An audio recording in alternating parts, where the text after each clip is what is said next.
What if I told you the Fed just ended QT? Not because inflation is solved, not because the economy is stable, but because the financial system was literally about to break. You probably think QT ending is a sign everything is fine. But here's where it gets interesting.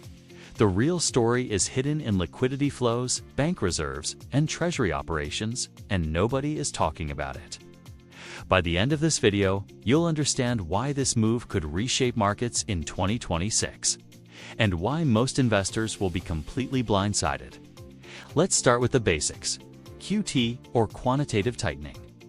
Is the Fed shrinking its balance sheet, which sucks cash out of the financial system? Think of it like a bathtub. QE pours money in, QT drains it out. For 2 years, that drain was running fast, and liquidity was disappearing quietly beneath the surface.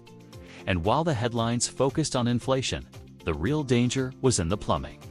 Reserves at banks were falling dangerously low. And here's the first twist. Not all banks were affected equally. Small and regional banks felt the squeeze first, bleeding reserves faster than the big banks. Once those reserves hit a minimum floor, even small shocks could trigger a funding crisis. The Fed saw this coming, and that's why they froze. QT quietly, no drama, no press release, just a silent emergency stop. But even freezing QT wasn't enough.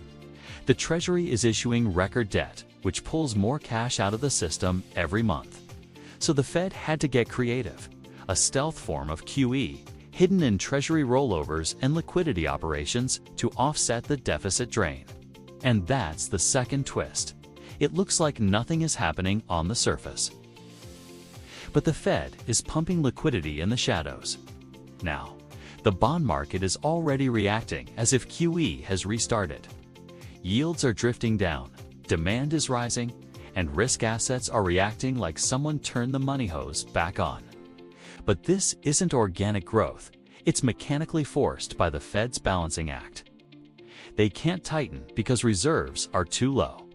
They can't cut rates too quickly because inflation hasn't cooled, and they can't restart QE openly without political fallout. And here's the real payoff. QT ending isn't about helping the economy, it's about saving the system. Banks are carrying losses on long-dated treasuries, and the Fed quietly allows them to pretend those losses don't exist. Ending QT while injecting shadow liquidity stabilizes bond prices and prevents another banking crisis without admitting the system is fragile. At the same time, it gives the government a way to keep funding deficits without pushing yields to catastrophic levels. But this phase creates a dangerous illusion. The market may rally, and retail investors may cheer, thinking the economy is fine. In reality, stability is fragile. Small shocks can cause outsized swings. Liquidity may be returning, but structural vulnerabilities remain hidden beneath the surface. And every major market event over the past 20 years began exactly this way, quietly. In the plumbing, before exploding outward. And here's where the dopamine loop hits, as liquidity flows back. Strong assets surge while weak assets collapse, because money amplifies existing trends. Tech, AI, and crypto are the first to react, not because fundamentals improved, but because liquidity hits them first. It's a rally masked as recovery, and anyone who doesn't see the mechanics will be caught off guard. Insiders know this, so the rest of the market sees only the headlines. And this is why you have to track the real signals: bank reserves, Treasury auctions, reverse repo usage, and the Fed's hidden balance sheet moves. Ignoring them is like trying to navigate a hurricane by looking at a weather forecast from yesterday. The end of QT tells you the cycle has turned, but liquidity flow tells you where the next moves will hit. And that's the edge insiders always have. They follow the cause, not the noise.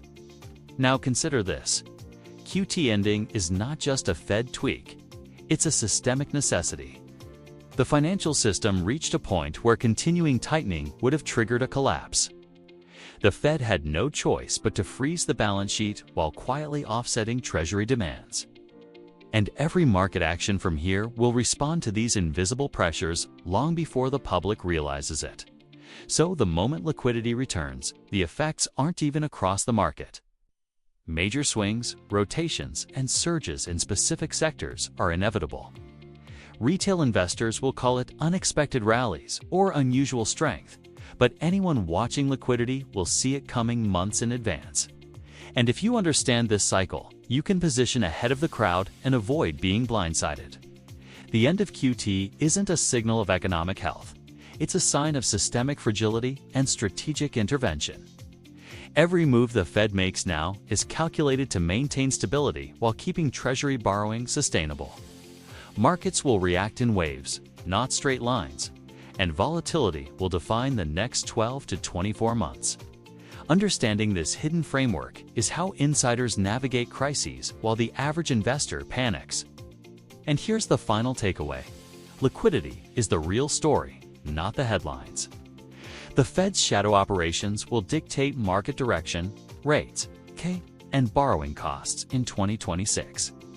If you track the flow of money rather than reacting to news, you'll understand the true opportunities and risks ahead. And if you want to see the next phase, which sectors will surge, which assets will lag, and what hidden risks could trigger the next shock, check out our next video, because that's where the real market roadmap unfolds.